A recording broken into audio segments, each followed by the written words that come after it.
In today's video, I'll show you how to insert and send an HTML email newsletter in Outlook, step by step. Don't worry if you've never done this before. By the end of this video, you'll know exactly what to do. First, open Outlook on your computer. Once Outlook is open, click on New Email to start composing a message. Now, enter the recipient's email address in the To field. After that, add a subject line so your email is clear and professional. For example, you can simply type newsletter as the subject.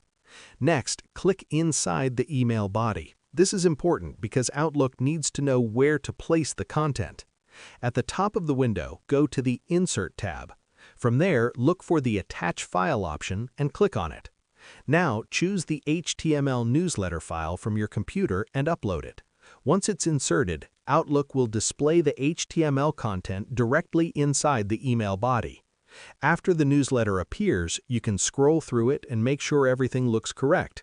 If needed, you can also add a short message above or below the newsletter for extra context. When you're happy with how the email looks, double-check the recipient and subject line one last time. Then, simply click Send. And that's how you insert and send an HTML email newsletter in Outlook. Share this video and subscribe for more helpful tutorials.